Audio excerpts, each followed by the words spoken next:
Hello everyone, मेरे YouTube channel पर आपका स्वागत है। मैं हूं कौशल शर्मा।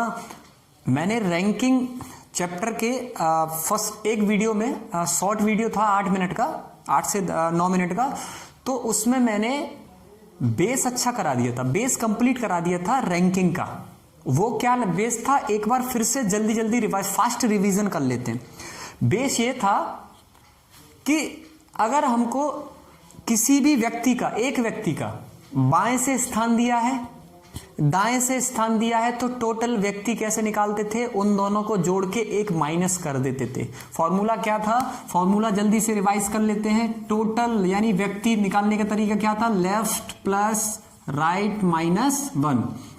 वैसे ही अगर टॉप बॉटम में बैठे हैं तो टोटल का फॉर्मूला क्या हो जाएगा, टोटल का फॉर्मूला हो जाएगा टॉप प्लस बॉटम माइनस 1। यानी कक्षा में बैठे हैं ऊपर से नीचे, जब बाएं से दाएं बैठे हो तब ये फॉर्मूला लगेगा, और जब ऊपर से नीचे लगे तब ये फॉर्मूला लगेगा। फॉर्मूला एक ही है, बस ये समझ लो लेफ्ट को टॉप बोल दिया है और राइट को बॉटम बोल दिया है। ठीक है, अप्रोच दोनों के लिए एक ही है। देखिए नेक्स्ट, फिर मैंने ये बताया था जब 2 या 2 से अधिक व्यक्ति बैठे हों तब हमारा रैंक कैसे आती थी, तो रैंक आती थी डिस्टेंस से। और ये डिस्टेंस कैसे आ जाती थी, मैंने बताया था बहुत अच्छे से कि इसी को मैं डिस्टेंस काउंट करता था। ठीक है, अच्छा, रैंक क्या डिस्टेंस से आती थी। और इसके अलावा जब मुझे पर्सन निकालने हो तो पर्सन जो है हमेशा डिस्टेंस से एक कम रहेंगे, डिस्टेंस से हमेशा एक कम रहेंगे। इसका भी मैंने जिक्र जो है पिछले वाले वीडियो में किया था। और डिस्टेंस अगर आपको पर्सन आपको दिए हो और डिस्टेंस पता करना है तो आपकी क्या हो जाएगी, पर्सन प्लस 1, ये -1 इधर आ जाएगा। और हम जो डायग्राम, हमारा जो फिगर बनेगा, फिगर किससे बनेगा, और फिगर हमेशा बनता है, फिगर डिस्टेंस से बनता है। यहां बराबर मत लगाना क्योंकि ये कोई फॉर्मूला नहीं है, फिगर डिस्टेंस से बनता है, डिस्टेंस से बनता है। बस ये अप्रोच ऐसी है कि हम इन अप्रोच के सहारे, इनकी सहायता से ये चैप्टर को एकदम आसान बना देंगे, चाहे कितना भी डिफिकल्ट लेवल का क्वेश्चन हो। ठीक है, तो अब मैं इसमें क्वेश्चन डिस्कस करूंगा, क्योंकि वीडियो में क्वेश्चन को लिखना टाइम लेगा, थोड़ा लेंथी क्वेश्चंस होते हैं, लैंग्वेज बेस्ड क्वेश्चन होते हैं। तो मुझे ऐसा लगता है कि मैं क्वेश्चन बोल देता हूं और आप क्वेश्चन लिख लीजिए। ठीक है, फिर मैं उस क्वेश्चन को नोट्स के जरिए, हमारे पास जो नोट्स हैं, पेपर्स हैं, उनको पढ़ के मैं आपको क्वेश्चन सॉल्व करा दूंगा। ठीक है, लिखिए लिखिए। एक पंक्ति में अनुपम, एक पंक्ति में अनुपम बाएं छोर से 11वां है, बाएं यानी लेफ्ट, बाएं छोर से 11वां है। दीपक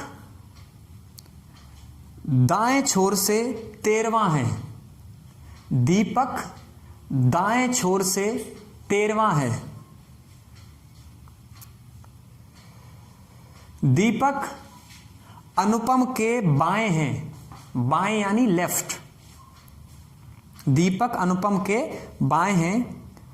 यदि उनके बीच 4 व्यक्ति हैं, 4 व्यक्ति हैं, तब पंक्ति में कुल कितने व्यक्ति हैं, तब पंक्ति में कुल कितने व्यक्ति हैं। जैसा दिया गया है वैसा ही हम क्वेश्चन को लिखते जाएंगे। लेफ्ट हैंड, अपना लेफ्ट हैंड, क्वेश्चन का लेफ्ट हैंड एक ही होता है, अपना राइट हैंड, क्वेश्चन का राइट हैंड एक ही होता है। बस आपको बिठाने का तरीका आना चाहिए, लेफ्ट के कैसे बैठेगा और राइट से कैसे बैठेगा। ठीक है, देखिए आसान। एक पंक्ति में अनुपम बाएं छोर से 11वां है, तो बस कुछ नहीं करना है, जैसे दिया है वैसा, जैसा कह रहा है वैसे अनुपम बाएं छोर से, बाएं यानी लेफ्ट हैंड, बाएं छोर से कितना है अनुपम, अनुपम है 11वां, तो डिस्टेंस कितनी हो गई 11। मैंने बताया था अभी कि डिस्टेंस जो भी होती है वही उसकी रैंक होती है। तो 11वां, अगर उसका रैंक, अगर उसका जो क्रम है वो 11वां है तो उसकी डिस्टेंस कितनी हो जाएगी वहां तक की 11। ठीक है, चलिए दीपक दाएं छोर से 13वां है। दीपक जो है वो दाएं छोर से 13वां है। दीपक, अब मुझे बताइए, दीपक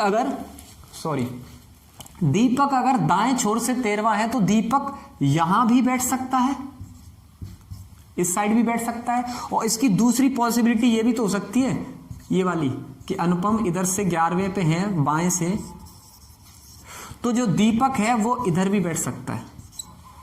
भाई सीधी सी बात है, या तो दीपक जो है राइट हैंड में बैठेगा इसके, या तो दीपक जो है इधर ओवर लेफ्ट हैंड में बैठेगा। अब ये तो डिपेंड करता है कि क्वेश्चन क्या कह रहा है, वो क्वेश्चन में छिपा रहता है। तो ये हुआ दीपक कितना है राइट हैंड से, राइट हैंड से है 13वां, तो इधर भी लिखोगे आप 13वां। अब क्वेश्चन आपको हिंट देगा कि दीपक जो है वो राइट में बैठेगा या लेफ्ट में बैठेगा, अनुपम के दाएं बैठेगा या अनुपम के बाएं बैठेगा। ये क्वेश्चन अपन को हेल्प करेगा। क्वेश्चन में क्या दिया है, क्वेश्चन में दिया है यदि उनके बीच में 4 व्यक्ति हैं, दीपक अनुपम के बाएं हैं यानी लेफ्ट, तो दीपक जो है वो अनुपम के बाएं हैं, तो क्या दीपक इधर बैठ सकता है, नहीं बैठ सकता, दीपक इधर बैठेगा यहां, तो ये वाली जो पॉसिबिलिटी है वो खत्म हो जाएगी। ठीक है, चलिए, उनके बीच में 4 व्यक्ति हैं, तो मुझे बताओ क्या मैं इनके बीच में व्यक्ति बैठा सकता हूं, नहीं बैठा सकता, क्योंकि मैंने बताया है हमारा जो फिगर बनता है वो व्यक्तियों से नहीं बनता, फिगर बनेगा मेरा हमेशा डिस्टेंस से। अब मुझे बताओ 4 व्यक्ति बैठे हैं तो डिस्टेंस कितनी होगी, 5। डिस्टेंस कितनी होगी, तो ये डिस्टेंस होगी आपके पास 5। अब आपको टोटल व्यक्ति निकालना है। अब आप ये देखिए कि अगर ये टोटल डिस्टेंस इतनी 11 है, इतनी, तो मुझे बताओ ये सामने की इतनी 5 है, तो ये कितनी रह गई इधर वाली, देखो ये कितनी रहेगी भाई, एक लंबी रस्सी है 11 फीट की है, इधर जो है वो 5 फीट है, तो इधर कितना रह गया, ऑब्वियसली 11 में से 5 जाए कितना बचेगा, 6। अब आपको व्यक्ति निकालने हैं, तो व्यक्ति निकालने का तरीका क्या है, आप यहां तक का 6, ये कितना है 13, तो 6 + 13। अब मुझे बताओ जब भी मैं व्यक्ति निकालता था तो डिस्टेंस से हमेशा कितना एक कम कर देता था, व्यक्ति निकालने के लिए डिस्टेंस से 1 कम कर दो, दूरी से 1 कम करोगे तो -1, 13 6 19 में से 1 गया, आंसर कितना है, इस पंक्ति में टोटल कितने व्यक्ति हैं, 18 व्यक्ति हैं। आसान है, कोई भी व्यक्ति किसी के लेफ्ट में बैठेगा या राइट में बैठेगा, ये क्वेश्चन हिंट देता है। बाई चांस आपको हिंट नहीं दी है तो आपको दोनों फिगर बनाने पड़ेंगे, ठीक है, दोनों पॉसिबिलिटी बनानी पड़ेगी, लेकिन जरूर कुछ ना कुछ हिंट ऐसी होगी, या तो वो कम से कम व्यक्ति पूछेगा तो ये बन जाएगा फिगर, या ज्यादा से ज्यादा व्यक्ति पूछेगा तो ये वाला फिगर बन जाएगा। ठीक है, तो